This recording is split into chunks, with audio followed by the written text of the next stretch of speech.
Friends, দেখো আজকের বাজারের দোকান নিয়ে পুরো বসে গেছি।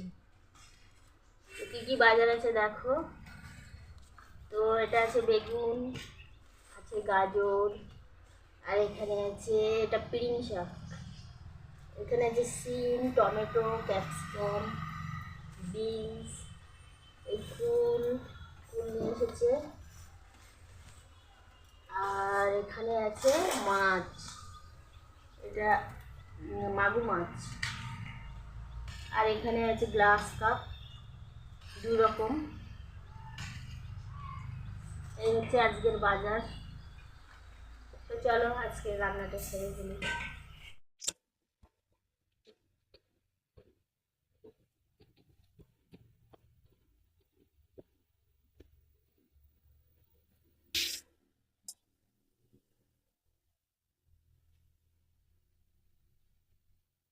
তো আজকে কাঠের জালে করছি, কারণ অন্যদিন তো সময় পাই না, তাড়াতাড়ি চলে যেতে হয় পরীক্ষার জন্য।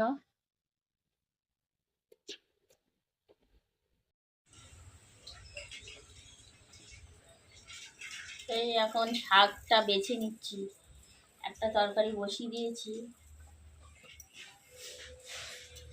দিয়ে এবারে শাকটা বেছে নিচ্ছি। তো কি কি রান্না করছি তোমাদের সাথে পরে শেয়ার করছি।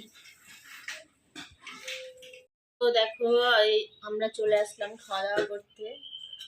তো এখন এই রান্না হয়েছে আজকে, দেখো শাক ভাজা, শাক আর আলু ভাজা। আর এখানে হয়েছে ওই মাগুর মাছ, মাগুর মাছের কালিয়া। আর এটা হয়েছে আলু দিয়ে আর গ্লাস কাপ। আর লাস্ট পায়েস করেছি। পায়েস এমনি সবসময় হয়, আমাদের প্রায়ই খাওয়া হয়, কিন্তু আমি ভাবছিলাম বৃহস্পতিবারে আগামীকাল করব, যেহেতু নিরামিষ হয়। তো আজকে করলাম, তার একটা কারণ, আমি এক জায়গায় দেখলাম যে পূর্ণিমাতে পরীক্ষার সময়, মানে বাচ্চাদের পরীক্ষার সময় যদি পায়েসটা করা হয় তো বাচ্চার রেজাল্ট নাকি ভালো হয়। তো বুঝতেই পারছো মায়ের মন, তো মানে বাচ্চাদের যেটা ভালো হবে সেটা তো চাইবে না। তো সেহেতু পায়েসটা আজকের করা। তো এই হচ্ছে আমাদের আজ দুপুরের মেনু। তো চলো। তো আমরা এখন খাওয়া দাওয়া করছি।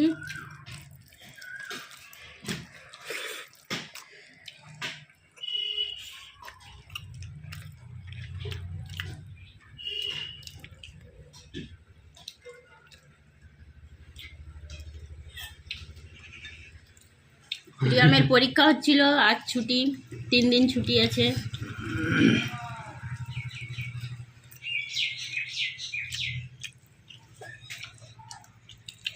খাওয়া দাওয়াটা সেরে নিই, আবার তোমাদের সাথে কথা হচ্ছে। তো ফ্রেন্ডস, আজকে রান্না বান্না করে তোমাদের দিদিভাই আমাদের খাওয়ালো। তো যে কটা রান্না করেছে সত্যি খুব ভালো হয়েছে। তার মধ্যে সব থেকে যেটা ভালো লেগেছে সেটা হলো হাইব্রিড ট্যাংরার যে কালিয়া করেছে, তা অসম ছিল, খুব ভালো। আর পায়েসটাও খাচ্ছি, খুবই ভালো, খুব ভালো করেছে। আর অনুষ্কার ঝাল লেগেছে বলে অনুষ্কা মাছ আর পায়েস একসাথে খাচ্ছি। হ্যাঁ, অনুষ্কা একটু ঝাল লেগেছে, মাছ আর পায়েস একসঙ্গে চালাচ্ছে। অনুষ্কার চোখ দিয়ে জল এসে গেছে খেতে। আসলে একটু ঝাল কম খায়, তার জন্য ওটা সমস্যাটা হয়েছে একটু বেশি। ঠিক আছে, তাহলে এই পর্যন্ত।